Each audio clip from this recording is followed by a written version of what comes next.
certainly not born with a steering wheel in my hand. I learned in my teenage years that I had a fairly high mechanical aptitude and got into overhauling an old Ford when I was 16. I won't tell you what year, that would be too much for the dateline.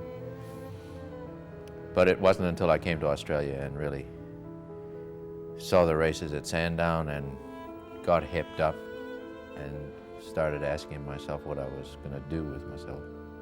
So I was 22 at the time before I started driving. I wish now I'd started much earlier, but you know, we're not all Einsteins when it comes to our career paths. But those 4 years, 18 through to 22, I wish I had behind the wheel now, but we can't do everything perfectly. You could have your name, not your address. There were so many letters, so you could have A. Moffat or you could have Allan M.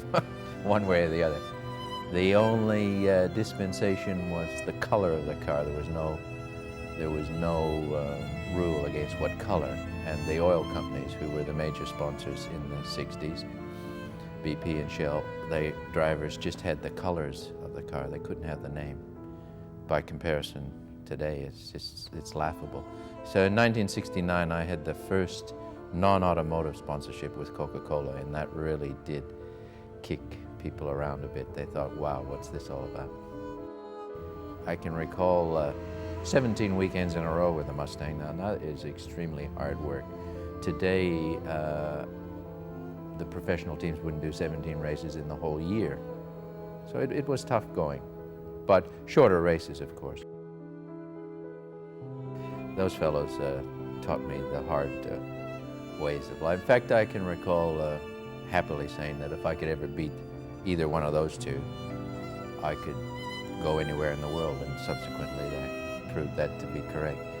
Touring car racing in Australia has always been a very high level, extremely. And today, of course, it's second to none anywhere in the world, but even in the middle 60s, the level of activity and certainly the driving standard was very, very high. And I knew that if I could beat an Aussie in downtown Melbourne, I'd do all right anywhere in the world.